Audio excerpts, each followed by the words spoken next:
They called her a grieving woman, but behind her tears lived a secret so dark, the entire village would tremble when it was revealed. At first, everyone saw only her sorrow. She walked with her head lowered, her wrapper tied loosely, her eyes red from endless nights of crying. People whispered, "Ah, the poor widow, life has dealt her a heavy hand." They believed her pain, they carried her burden, they gave her food, they offered her comfort. But hidden within that mourning cloth was a story no one was ready to face. But tell me, when sorrow turns into power, how do you know if it is healing or destruction? When a widow's tears dry too quickly, should the village clap for her strength, or fear what her heart is hiding?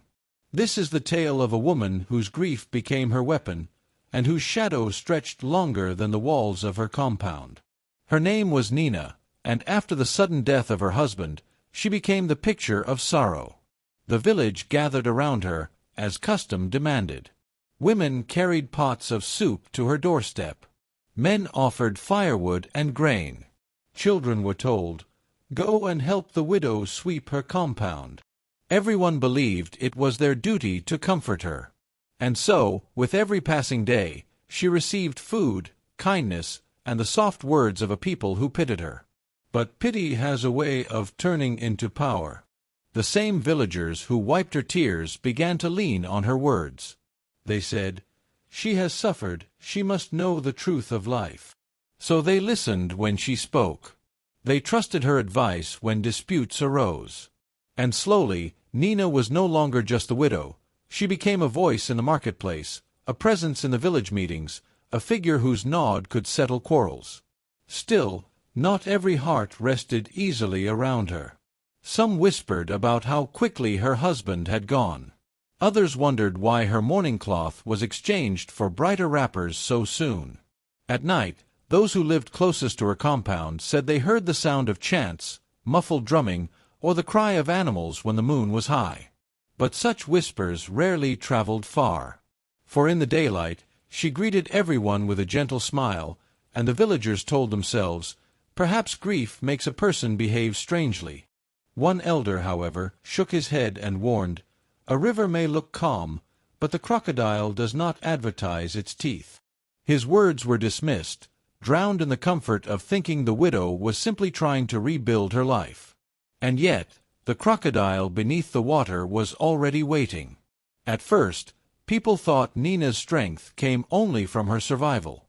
They said, "She has endured loss, that is why her words carry weight."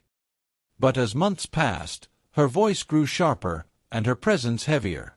She no longer waited for people to seek her advice, she began to summon them. Widows were the first to gather in her compound, sitting cross-legged before her as she told them, "Your husband's left you with nothing, but I will give you protection. My late husband's spirit speaks to me still." The women believed her, for who would question a widow who had tasted grief?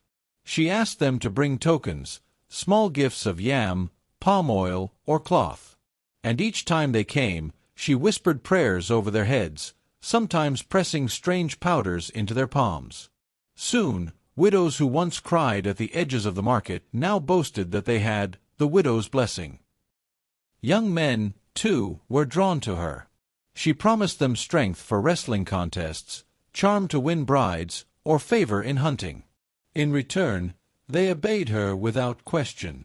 They carried her goods, guarded her house at night, and silenced anyone who dared to laugh at her growing influence. But power never hides forever. A few villagers noticed how her requests grew bolder, how her gaze lingered too long on those who resisted her. One man tried to warn others, saying, "Something is wrong. This is not ordinary comfort, this is control." Days later, his farm was struck by a strange misfortune. Crops that had thrived suddenly withered. People whispered, "The widow cursed him." And after that, fewer dared to speak. Yet not all bowed. One young woman, Adiku, refused to kneel when called to her compound. She said, "My life belongs to God, not to the widow's spirits." Nina's smile that day did not reach her eyes. The air between them was heavy, and the villagers who stood nearby held their breath. But one young woman refused to bow before her, and that was when the dangerous widow showed her true colors. Her eyes narrowed, her voice dropped low, and she muttered words no one fully understood. Adiku walked away proudly, but that night she fell ill without cause.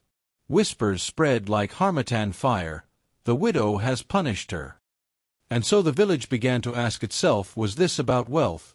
Was it revenge for the pain she once endured? Or was it something much darker, hidden beneath her mourning cloth all along? At first, the gatherings seemed harmless. Nina called them meetings of strength. She said, "Come, let us pray together. Come, let us call on the spirit of my husband to protect our homes." The people believed, for grief often hides behind the language of prayer. They went willingly, carrying palm wine, goats, and chickens as offerings. But soon, whispers grew. Some who attended swore they saw her sprinkle blood on the ground and chant words that no one understood. Others claimed that after the gatherings, their dreams were filled with shadows and cries. Yet they kept going, too afraid to refuse, too curious to turn away. One night, the truth began to unfold. By the light of the moon, a boy named Obinna, restless and bold, followed quietly when he saw a line of villagers making their way into the forest behind the widow. He crept through the bushes, careful not to step on dry leaves. What he saw that night would change everything. There, in the heart of the forest, a fire blazed high, its flames licking the dark sky. The widow knelt before a clay pot, and inside it, Obinna saw blood, thick, dark, still warm. Around her, the villagers swayed, their eyes distant, their voices echoing chants she taught them. She raised her hands and called, "Spirit of my husband, accept this sacrifice, guard my followers, strike my enemies." A goat lay dead at her feet, its blood dripping into the pot. But Obinna's heart told him this was not about goats alone. The way she looked at the people, the way her chants deepened, this was something far more dangerous. As the fire roared, she took a feather dipped in blood and touched it to the forehead of each follower, saying, "Now you belong to me." And they bowed, trembling, afraid to resist. Obinna's hands shook as he clutched the tree that hid him. He wanted to run, but his legs would not move. For in that moment he understood, this was no mourning widow. This was something else entirely. And so the saying became true, when a woman sharpens her knife in secret, it is not vegetables she plans to cut. The boy fled before dawn, his breath ragged, his heart racing. He knew the village would not believe him easily. After all, who dares accuse the widow who walks with spirits? But he also knew that silence would only make her stronger. And so, the dangerous game of truth and lies had begun. Obinna did not sleep that night. At the first crow of the rooster, he ran to the compound of the oldest elder, Panweek, and told him everything he had seen in the forest.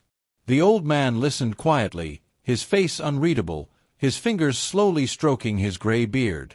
When Obinna finished, Panweek sighed deeply and said, "Truth is like smoke. You may try to cover it with your hands, but it will always find a way to escape." By midday, word spread across the village. One by one, the people gathered under the great Iroko tree at the center of the square. Men left their farms, women abandoned their cooking pots, children sat wide-eyed on the ground. The air was tense, for everyone knew the meeting was about the widow. The elders called Nina forward. She arrived boldly, wrapped in bright cloth, her face painted as though she was attending a festival.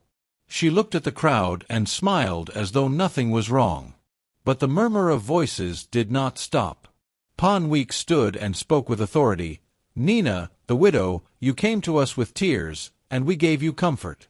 We shared our food, our kindness, our trust. But now, the truth has reached our ears. We hear of midnight rituals, of blood sacrifices, of power built not on healing, but on fear. Is this the life of a grieving wife, or the work of someone who has traded sorrow for darkness?" The crowd gasped. Some lowered their heads in shame, remembering the nights they had followed her into the forest. Others muttered in anger, realizing they had been deceived. Nina tried to laugh.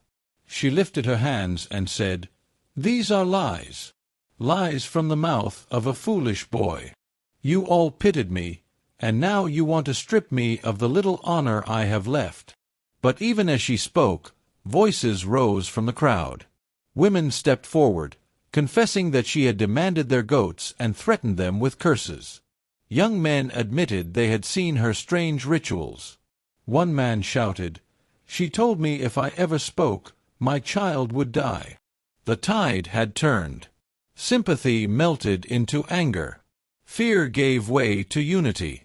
The same villagers who once wiped her tears now pointed accusing fingers. The elders raised their staffs and declared, "From this day, Nina shall no longer walk among us as one of our own. She is banished from this land. Let her carry her secrets to the wilderness, for the village will not carry the weight of her darkness any longer." That night, she was led out of the village, stripped of the respect she once commanded. And so the people learned that false power cannot stand forever, for sooner or later, truth will always return to claim its place.